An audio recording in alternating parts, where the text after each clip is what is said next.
주시는 은혜와 평강이 우리 가운데 함께 하기를 드립니다.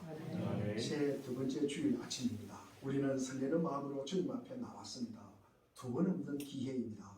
주님의 선한 능력이 고요하게 우리를 감싸 주시기를 바랍니다.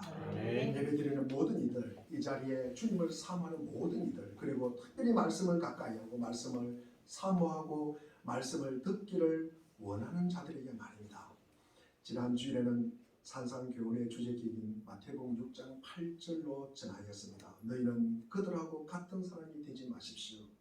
한 주 늦었지만 이렇게 표로 이렇게 붙였습니다. 한번 같이 읽어보겠습니다. 시작. 그들하고 같은 사람이 되지 마세요. 한 군목이 있었습니다. 그는 부하들을 참 힘들어하니까 그들을 이렇게 위로하고 격려한답시 치고 부하들과 함께 어울리고 함께 술도 마셔주고 함께 맞담배도 피워주고 이렇게 함으로써 아마 위로를 받으면 이 자들이 하나님을 영접하고 그들이 주님 안에서 나와서 교회도 다니고 그리고 신앙생활로 하면서 봉사도 하고 하나님 앞에 아마 예배를 드릴 것이다, 이런 생각을 했습니다.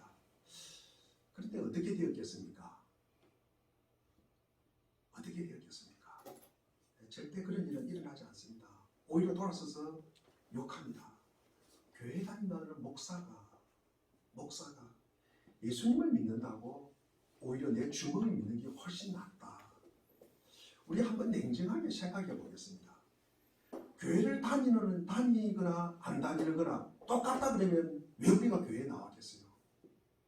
우리가 예수를 믿는 자들과 믿지 않는 자들이 똑같다. 그러면 우리가 왜 예수를 갖다가 믿겠습니까? 이 추운 겨울에 멀리서 왜 여기 이 자리에 앉아 있겠습니까? 예배를 드리겠습니까?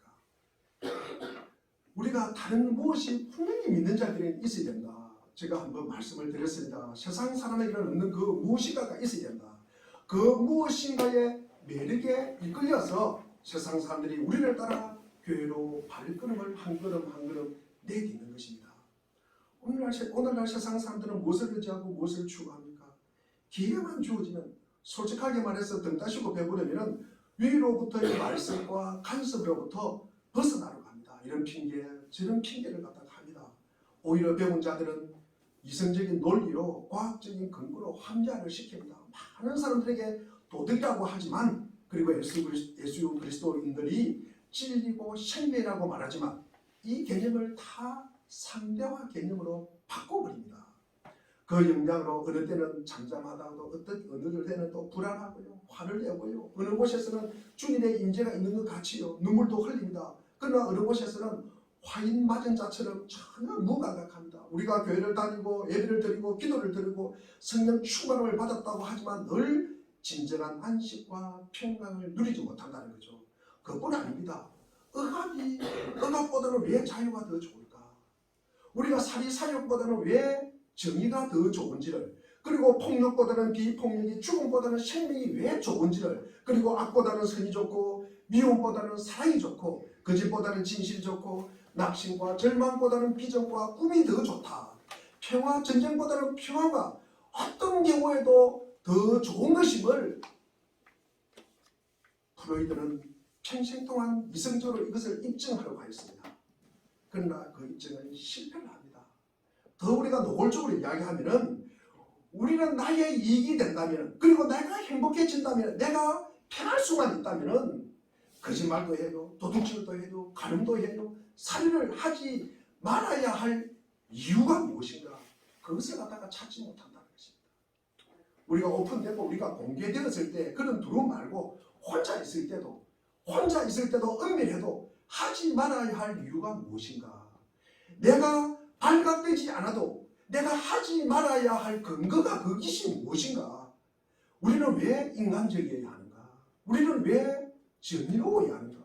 왜 성경에서는 오른밤을 뜨면 왼밤을 돌려내라고 하는가? 왜 오리를 가자고 하면 우리는 심리를 가주어야 하는가? 그 근거가 무엇인가? 이마누엘 칸트는 인간 이성의 절대적 진리를, 인간은 이것을 갖다가 할 수 있는 능력이 있기 때문에 집요하게 따져 묻고 그리고 질문하고 반복하다 보면은 이 절대 진리에 이를 수 있다고 얘기를 합니다. 하지만 키르케고르는 인간의 이성에는 그런 능력이 없다고 그래요. 인간의 이성에는 그런 능력이 없고 하나님과의 관계에서만 우리는 절대 진리에 이를 수 있고 절대 진리를 알 수 있다는 거예요. 왜 우리가 생명이 중요하고 성이 중요하고 우리가 진실이 중요하고 왜 자유가 그리고 평화가 그리고 생명이 더 소중한지를 그 이유를 인간은 이성적으로 밝히지 못하지만 성경에서는 하나님과의 관계에서 명백하게 밝혀냅니다. 오늘 세상에 없는 그 무엇을 가르치기 위해서 예수님께서 자리를 잡고 앉았습니다. 1절에 보니까 앉으셔서 가르치기 시작하셨다. 예수님께서 유대의 랍비들은 가르칠 때 언제나 앉아서 가르칩니다. 가르치는 그 자리에 앉아서 가르치신다는 말씀이죠. 예수님께서는 자신의 제자들을 가르치기 위해 앉았다는 것은 그 교훈이 예수님의 가르침이에요. 그 가르침은 곧 말씀이요. 그 말씀은 예수님이에요. 그래서 예수님의 가장 본질적인 것임을 나타내는 의미입니다. 본문에서는 예수님께서 2절에 입을 열어 그들을 가르쳤다고 말합니다. 열어라는 말은 예수님께서 세례를 받으실 때 하늘 문이 열리고 할 때 그 열다 말입니다. 그래서 엄숙하고 장엄하고 근있는 말을 사용할 때 한 개인이 자신의 마음을 열고 온 정성을 쏟을 때 사용하는 말입니다. 그리고 예수님께서 입을 열어 그들에게 말씀을 가르쳤다. 그러니까 과거형으로 한 번 가르친 것이 아니라 우리 이 시제를 미완료 시제라 그럽니다. 반복적이고 습관적인 행동으로 지금도 예수님께서 우리에게 가르치고 있다는 말씀이에요. 산상설교는 예수님의 공적인 교훈이며 아끼는 제자들에게 온 마음을 다려 보인 교훈이며 평소에 계속적으로 가르치신 모든 교훈의 요약입니다. 그리고 가장 친근한 핵심 구성은 제자들에게 평소에 말씀하신 것을 집약한 핵심입니다. 사실 산상교훈의 명령을 실천할 수 있는 사람은 참 행복한 사람입니다. 누가 실천하고 누가 행복할 수 있을까? 첫째로 팔복은 모든 그리스도인 모두가 이렇게 되어야 한다는 것입니다. 이 내용은 일부 특수 그리고 그리스도인들에게만 위한 서술이 아니라는 말씀입니다. 모든 그리스도인들 개개인에 대한 서술입니다. 로마 가톨릭에서는 두 집단으로 분류를 합니다. 성직자 집단과 평신도 집단. 그러니까 특수 그리스도인들과 보통 그리스도인들, 그리스도인의 생활을 직업으로 삼는 사람과 세속 일에 종사하는 사람들을 반드시 구별합니다. 이 경향은 완전히 비성경적이에요. 사실은 궁극적으로 경계를 파괴하는 것입니다. 여러 가지로 우리 주 예수 그리스도의 복음을 부정하는 것입니다. 우리 기독교는 목사, 교사, 전도사, 장로, 근사, 집사 등이 있습니다. 이것은 직책을 서술한 것이고 팔복에 나오는 이 인물의 성격에 팔복은 이 인물의 성격에 관한 것이라는 거죠. 그리스도인들은 반드시 이렇게 되어야 된다는 것입니다. 이 그리스도인의 인물의 성격에 관한 서술이라는 것입니다. 그래서 우리가 목표하는 인물의 관점에서 볼 때 이 그리스도인과 저 그리스도인이 달라요, 같아요?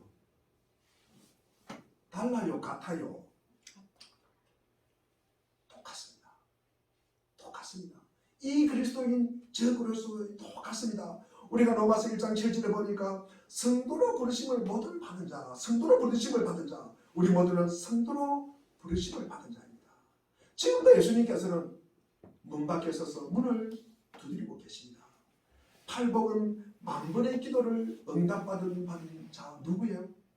조지 물려나 그리고 웨슬리 같은 사람들을 위해서 서술한 것이 아니라 지금 이 시대를 살아가는 모든 부름받은 그리스도인들에 대한 서술입니다. 그래서 우리를 위한 것이에요. 우리를 위한 것이다. 특별히 나를 복받게 하기 위한 말씀이다. 오늘 제목을 복받기를 바랍니다. 2023년에도 하나님께서 주시는 이 복을 우리가 듬뿍 받아 누리시는 한 해가 되기를 바랍니다. 우리는 그 그릇을 준비하는 시간이다. 이 시간은 그 말씀을 듣는 시간이다.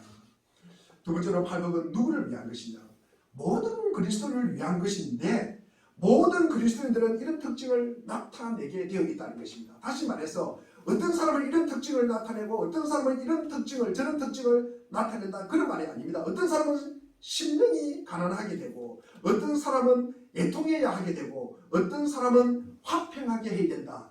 그런 가당찮은 말입니다. 그런 말이 아니라 그리스도인이라면 누구나 이 모든 특징을 동시에 다 가지고 나타나게 되어 있다는 것입니다. 어떤 그리스도인에게는 이런 특징이 다른 특징보다는 좀 두드러지게 아마 나타날 수가 있을 것입니다. 이런 특징은 있는데 저런 특징은 안 보이는 것 같아요. 우리 조금 전에 읽었던 8가지의 복이 있지 않습니까?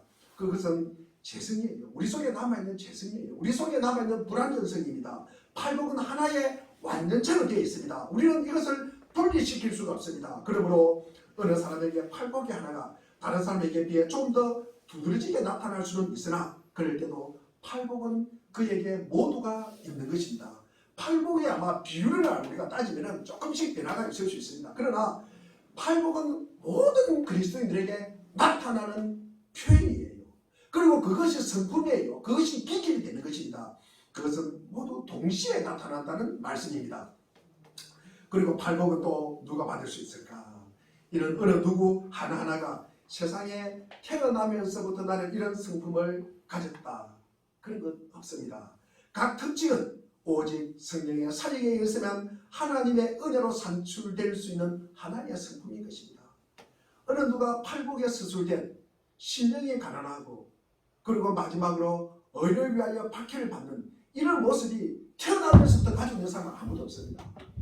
태어나면서부터. 타고나면서부터 아마 심령이 가난한 것처럼 보이는 사람이 있을 수 있지만 그러나 그것은 주님께서 말씀하시는 심령이 가난하다는 것과 차원이 다른 것입니다. 타고나면서부터 온유한 사람이 있을 수 있습니다. 그러나 산상성에서 주님이 말씀하시는 온유와 타고나면서 자기 지닌 기질이 아니라는 말씀이에요. 그 아무도 출생에 의해서 우리가 자연적으로 심령이 가난하고 애통하고 온유하고 의에 줄이고 긍휼히 여기고 마음이 청결하고 화평하게 하고 의를 위하여 박해를 받고 이런 것은 태어나면서부터 가질 수가 없다는 말씀입니다. 그래서 우리가 난 태어나면서부터 나 그래.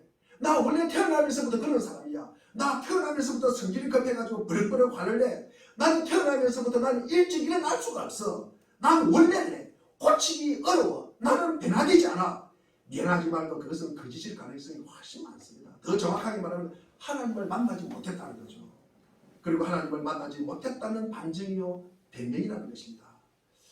제가 늦게 26세 병으로 군대를 갔습니다. 논산훈련소 7월 14일 입대를 해가지고 논산훈련소 가면 3주 차에 각계 전투를 합니다. 각계 전투를 하면요. 그렇게 철조망을 쳐놓고 그 밑을 기어서 갑니다. 포복이라고 그러죠. 그렇게 물을 부어놨습니다. 자갈밭입니다. 자갈밭에 물을 부어놨어요. 뻘입니다. 그래서 조교가 그럽니다. 포복 시작 호루라기를 딱 붑니다. 그러면 사실 그 물밭에 누가 들어가겠어요. 다 움찔움찔합니다. 그런데 어디서 총소리가 뻥 나는 거예요. 그러니까요. 그 물밭이 여기 있으니까 철조망이 여기 있으니까 다 숨어듯이 땅 밑에 파고들어라 그러더라고요. 제가 군생활을 하면서 한 26개월 하면서 인간의 어떤 제가 군생활 그 시간에 내가 좀 시간을 허비했다는 생각을 하는데 그때 제가 인간의 바닥을 보는 것 같아요. 인간의 본질을 갖다가 보는 것 같아요. 우리가 이 세상에 살아가면서 거의 가면을 많이 쓰고 살아갑니다. 근데 군대 가면 그렇지 않아요. 배운 박사도 그렇지 않아요. 바닥을 깁니다. 본성이 드러나요. 본성이 드러나요. 그래서 제가 그 중에 괜찮은 사람, 이 바닥을 보는 괜찮은 사람, 그래서 제 여동생을 소개를 시켜주었습니다. 그래서 지금도 잘 살고 있습니다. 우리가 이걸 우리가 세상적으로 이야기하면 뭡니까? 임자를 못 만났다는 거예요. 내가 어떤지 저런지 하는 것은요, 임자를 만나지 못했어. 자기 편한 대로 그리고 살고 싶은 이적인 생각에서 나오는 것입니다. 하나님 나라에도 전혀 도움이 되지 않는다는 말씀입니다. 사람들도 이런 말을 합니다. 나는 세상 사람을 알고 있는데 저 사람은 교회를 한 번도 가본 적이 없어. 교회를 가본 적이 없어. 그 사람은 예배를 한 번 드려본 적도 없고 그리고 저 사람은 찬송을 갖다가 찬양을 드린 적도 없고 기도를 한 적이 없어. 그런 일에 전혀 관심이 없어.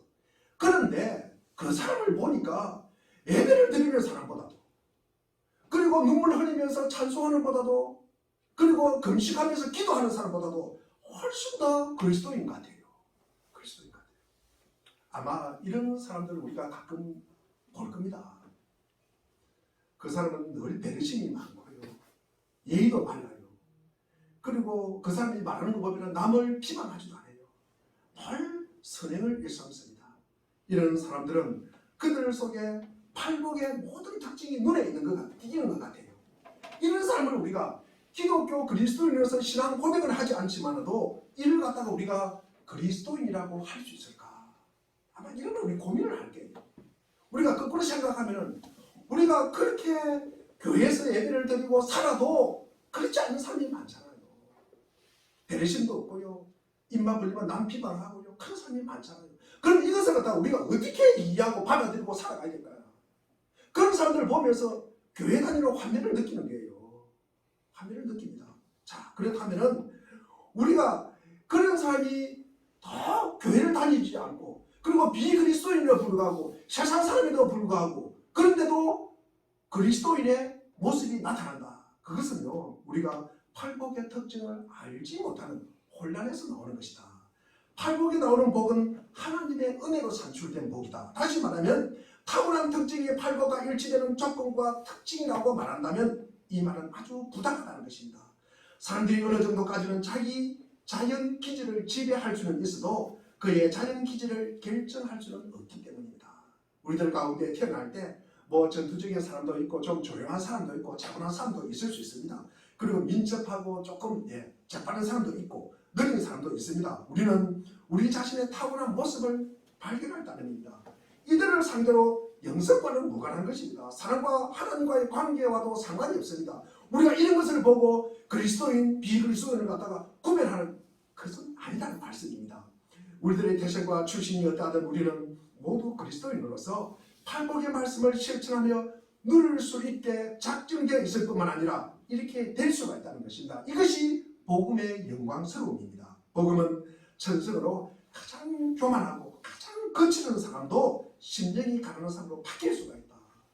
변화될 수가 있다는 것입니다. 이렇게 바뀌는 것은 은혜의 계류와 성령의 산물이므로 따라서 모든 사람에게 가능한 특징과 기질과 성품입니다.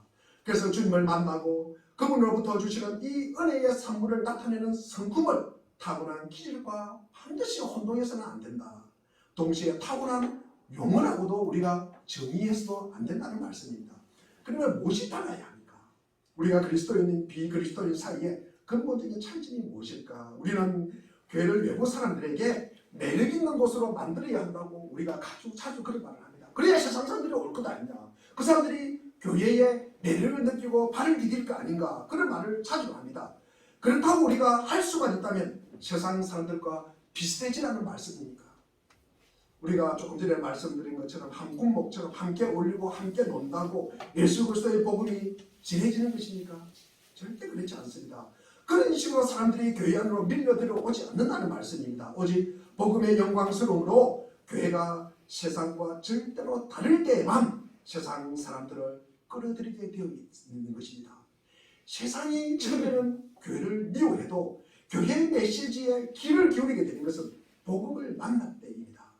그분의 십자가를 만날 때, 그리고 자신의 죄성을 갖다가 깨달았을 때, 그리고 하나님께서 이 세상을 다스리고 있고, 그리고 하나님이 이 세상을 통치하고 계신다는 사실을 우리가 이해하고 경험할 때입니다. 이렇게 해서 부흥이 임하는 것입니다. 이것은 개인의 경우도 마찬가지입니다. 우리가 할 수 있는 대로 다른 모든 것을 담는 것이 우리가 바라는 것이 아니라 우리는 예수 그리스도를 닮아가는 것입니다. 우리가 예수 그리스도를 닮으면 닮을수록 우리는 세상 사람들과 다르게 되는 것입니다. 그리스도인과 비그리스도인은 그들 각자가 기뻐하는 대상에서 절대적으로 차이가 납니다. 그리스도인은요, 심령이 가난한 자를 사모하는 반면에 헬라 철학자들은 그런 사람들을 멸시합니다. 지식적으로 실제적으로 헬라 철학을 추종하는 사람들 똑같이 멸시합니다. 세상은요, 참된 그리스도를 향해서 약골이다, 심령이 가난하다. 우리 그 사람을 보면서 세상 사람들은 약골이에요. 약골이고요. 사람답지 못하고요. 남녀답지 못하고 씩씩하지도 못하고요. 유약하다고 이야기합니다. 유약하다. 쟤네 가지고 세상을 어떻게 살 것이냐고 이야기합니다. 세상의 평가를 이렇습니다. 세상은요, 자기의 신념이 확실하고, 그리고 자기의 표현 똑똑 부러지게 하고요, 삶의 지배를 갖다가 이를 숭배하면서 신앙하면서 사모하지만 그리스도인은 심령이 가난하게 됨을 신앙으로 삼습니다. 세상 사람들을 동경하는 것은 이 팔복에서 우리가 찾아볼 수 있는 것과는 정반대입니다. 세상 사람들은 자랑거리를 참 좋아합니다. 입만 열면 자랑합니다. 그러나 팔복에서는 이것을 죄라고 이야기합니다. 그러므로 그리스도인은 구하는 것에서도 그들과는 달라야 된다. 줄이고 목마른 자는 복이 나니 무엇이 줄인다는 것입니까? 무엇을 구한다는 것입니까? 무엇을 찾는다는 것입니까? 돈을 찾습니까? 지위를 찾습니까? 신분을 찾습니까? 부귀를 찾습니까? 명성을 구한다는 말입니까? 아닙니다. 성경에서는 무엇을 구합니까? 의를 구한다. 이 의를 구한다. 늘 지나 이렇게 쓰는 의라면 뭡니까? 이종호 의사님이 그래요. 의가 무엇입니까? 이러면 어린 양이 위에 있고 내가 밑에 있는 건요, 가장 정확한 표현입니다. 의. 이것이 하나님과의 바른 관계라는 것입니다.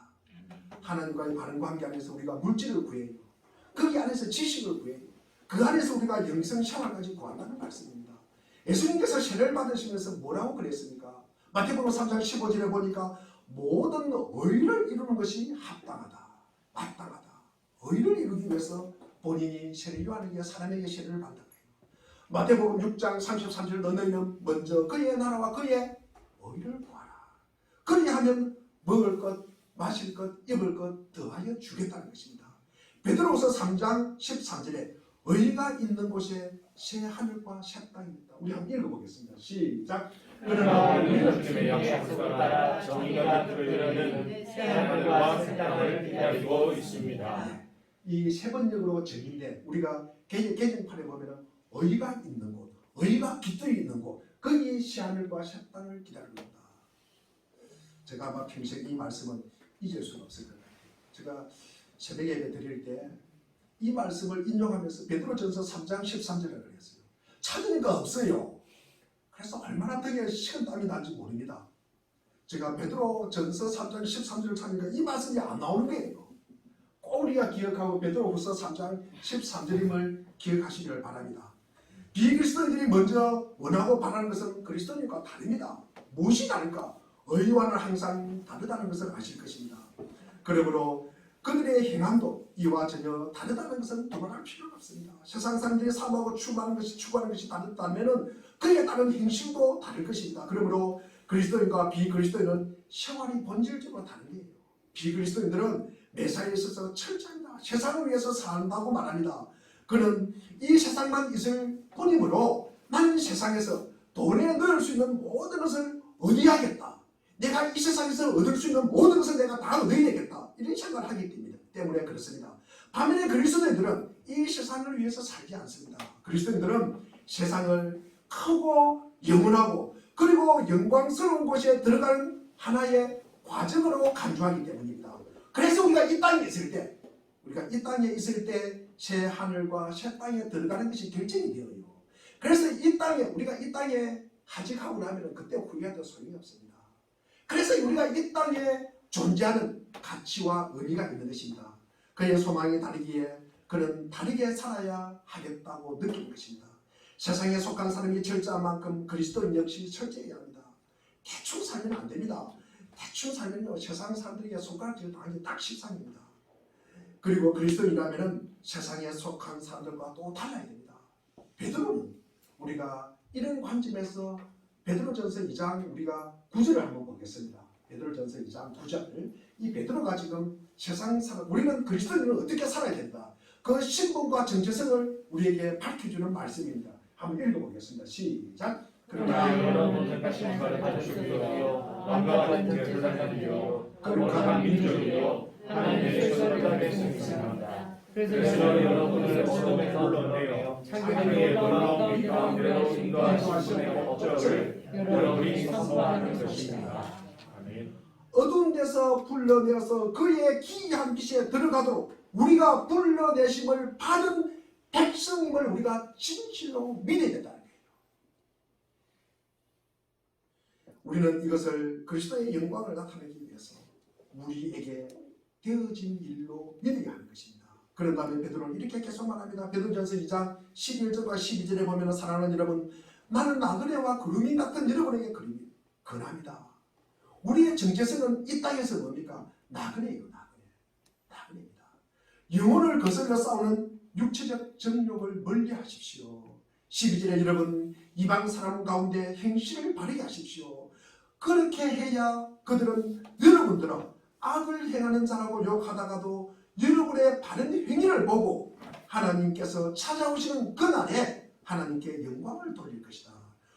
우리의 바른 행위를 보고 하나님께서 심판하시는 그날에 세상 사람들이 그것을 보고 하나님을 영접하고 하나님께 영광을 돌린다는 말씀이에요. 누구를 보고? 우리의 바른 행실을 보고. 우리의 바른 행실을 보고. 그러니까 우리의 행실이 얼마나 중요합니까? 얼마나 중요합니까? 그리고 두 번째로 세상 사람들을 구별하는 또 하나의 본질적 차이는 그들이 무엇을 행할 수 있는가? 그들의 신념입니다. 사실 세상 사람들은요, 자기 능력을 통해서 모든 것을 다하고 크게 자신을 가지면서 무엇이나 할 준비가 자기가 한다고 되어 있어요. 자기가 하고 자기의 능력으로 자기가 이룬다고 생각합니다. 그러나 그리스도인들은 자기의 한계를 알고 살아가는 사람이에요. 우리 그리스도인들은 자기의 한계를 알아요. 이 또한 그리스도인과 비그리스도인의 본질적인 차이점입니다. 사실 우리가 어떤 사람이 되게 되어 있으며 어떻게 살아야 하게 되어 있으며 그리스도인에게 속하지 않는 모든 다른 사람들과 완전히 대조적으로 그리스도처럼 그렇게 되어야 할 것을 항상 설교에서는 우리에게 말씀하고 있는 것입니다.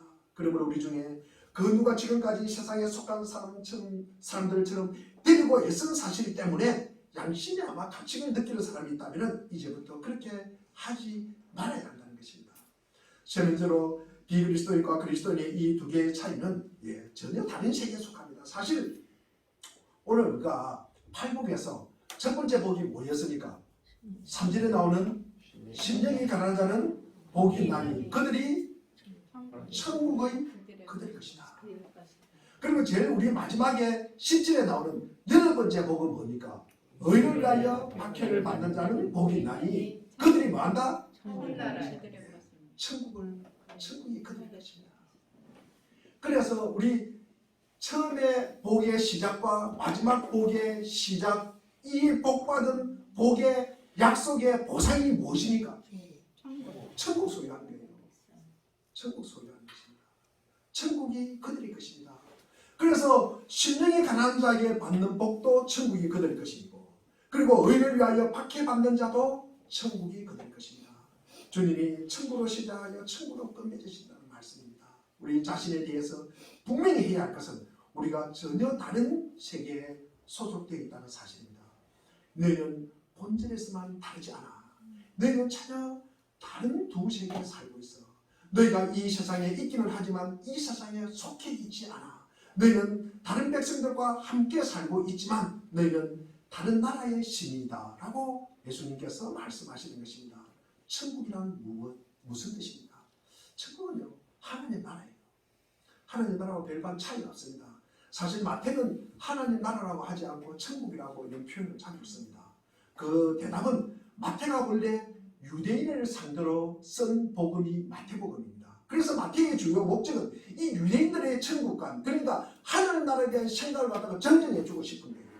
유대인은 늘 천국이라면 뭡니까? 물질적으로 생각하는 거예요. 늘 우리 먹는 것이 풍성하고 우리가 보는 것이 풍성하고 내가 큰 것을 가지고 늘 그런 것을 갖다가 염두에 두는 사람들이 유대인이라는 것입니다. 그래서 그것은 잘못됐다. 그래서 우리 주님의 목적은 그의 나라가 근본 영적인 나라라는 것을 보여주고자 했던 것입니다. 천국은 여러 가지 모양으로 땅에 영향을 미치게 되어 있습니다. 하지만 천국은 본질적으로 영적인 나라입니다. 사실 천국은 지상의 인간의 영역에 속하지 않고 하늘에 속해 있다고 말씀을 하는 것입니다. 그렇다면 천국은 어떤 것이겠습니까? 천국은요, 본질적으로 그리스도의 통치와 그리고 그리스도가 다스리는 영역이라는 의미입니다. 주님은 땅 위에 계실 때 천국이 임했다고 하는 말씀을 드립니다. 어디서나 그가 나타나서 그분이 행시하고 그분이 행사하는 곳은 천국입니다. 여러분은 바리새인들이 바알세불에 힘입어서 예수가 귀신을 쫓아냈다고 비난했을 때 예수님께서는 그러나 내가 하나님의 성령의 힘을 입어서 귀신을 쫓아내는 것이면 하나님 나라가 이미 너희에게 임하였다고 말씀하십니다. 사탄이 맥을 못 추는 게요. 그것이 뭡니까? 하나님의 나라예요. 하나님 나라. 하나님 나라입니다. 예수님이 건세, 예수님의 통치, 예수님의 말씀이 실현되는 그곳이 뭡니까? 천국이에요. 천국. 예수님의 말씀을 받아들이지 않는 것이 뭡니까? 그것은 세상이에요. 사탄의 나라예요. 하나님의 말씀이 말씀대로 받아들여지고 그 말씀대로 우리가 행동하고 그런 곳이 하나님 나라라는 말씀입니다. 우리가 누가복음 17장 21절도 보면은 하나님 나라가 너희 안에 있다. 또한 너희 가운데 있다라고 말씀하십니다. 천국이 여기 있다 저기 있다 그렇게 말씀하지 말라는 게요. 이 같은 물질적 천국관을 버리고 나는 여기 너희들 가운데 있다. 내가 일하는 곳은 여기다고 말씀하십니다. 그래서 그리스도의 다스림이 나타나는 곳은 어디나 천국이라는 말씀입니다. 주님께서 제자들을 갖다가 전도하러 보내실 때도 주님은 그들이 너희들 말을 갖다가 받아들이지 않는다. 영접하지 않는다면 천국이 너희에게 가까이 왔다라고 말하라고 말합니다. 그러나 천국은 동시에 모든 참 성도들 안에 있다는 것을 의미하는 것입니다. 그러면 우리가 여기서 하나 짚고 넘어갈 것이 하나님 나라와 교회가 같을까 다를까? 하나님 나라와 교회가 같겠습니까 다르겠습니까? 같아요. 같았다 그랬다가 다르다 그랬다. 가톨릭에서는 같다고 이야기합니다. 하나님 나라와 교회가 같다고 이야기합니다. 그런데 기독교에서는 다르다고 봅니다. 자, 우리가 교회를 이 지상의 교회, 이 땅에 있는 교회가 완전하지 않기 때문에 이 우리 지상의 교회 안에는 뭡니까? 하나님의 말씀 그리스도를 갖다가 완전히 100% 순종하는 사람도 있고 99%만 순종하는 분들이 계세요. 그래서 100%만 이 땅의 지상의 교회가 100% 순종하는 사람만 있다 그러면 하나님 나라와 똑같이 이 꼴이다 이렇게 이야기할 수 있는데 우리가 지상의 교회는 99%, 한 80%, 50% 정도만 순종하는 분도 계세요. 그렇기 때문에 하나님 나라와 이 지상의 교회는 같다고 말할 수가 없다는 말씀입니다. 우리가 그리스도인으로서 우리가 그리스도 안에서 그분의 통치를 받으며 그분의 말씀 안에서 우리가 순종하면서 살아야 된다는 거예요. 그러면서 그리스도인은 그분을 의지하고 순종의 삶을 산다. 그리스도인들은 그분과의 깊은 사귐이 있고 성김의 삶을 살아야 된다.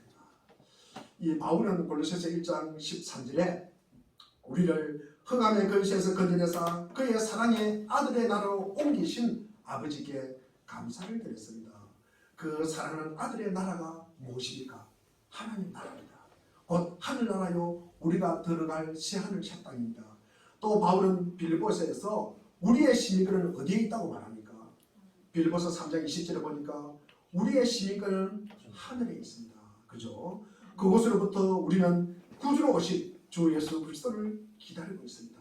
그리스도를 우리 주님으로 인정하고 지금의 삶에서 그의 통치와 지배를 받고 있는 우리는 하늘나라에 있으므로 천국은 우리 속에 있다. 우리는 제사장 나라가 될 것이다. 세 번째로 천국을 바라는 이 세 번째 방법은 천국은 임할 것이 아니라 임했다는 거예요. 천국은 임했습니다. 천국은 임하고 있습니다. 지금도 임하고 있습니다. 천국은 그리스도의 통치가 온 세계 위에 그냥 영적으로 임하는 것뿐만 아니라 물리적으로 그리고 물질적인 의미까지도 임하는 것입니다.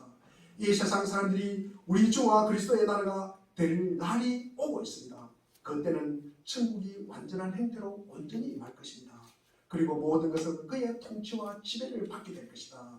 악과 사탄은 완전히 제거될 것이며 의가 있는 곳인 새 하늘과 새 땅이 임할 것이다. 그때는 천국이 물질적인 행태로 임해서 영적인 것과 물질적인 것이 어떤 의미에서 하나가 될 것이다. 만물은 그의 지배를 받을 것이다. 하늘에 있는 자들과 땅에 있는 자들과 땅 안에 있는 자들로 모든 무릎을 예수의 이름 앞에 꿇게 하시고 모든 입으로 예수 그리스도를 주라 신하여 아버지께 영광을 돌리게 할 것이다. 그게 하나님의 나라라는 것입니다. 아멘. 지금까지 우리는 팔복의 말씀에서 그리스도인에 대한 일반적인 서술을 우리가 살펴보았습니다. 사실은 우리가 다음 주부터 8개의 복을 하나하나 전하려고 합니다. 우리 물개동상교회 교우님께서는 그리스도인과 비그리스도인과의 본질적으로 얼마나 다른가를 좀 이해가 가고 들었습니까? 좀 아시겠습니까? 왜 그리스도인과 비그리스도인이 달라야 되는지, 그리고 무엇이 다른지. 그러면 우리가 자문해 보아야 할 문제는 이것입니다. 우리는 천국에 소속되어 있는가? 천국에 소속되어 있습니까? 아멘. 우리는 그리스도의 통치를 받고 있는가? 아멘. 아멘. 예수 그리스도는 우리의 왕이요 주가 되시는가? 아멘. 아멘.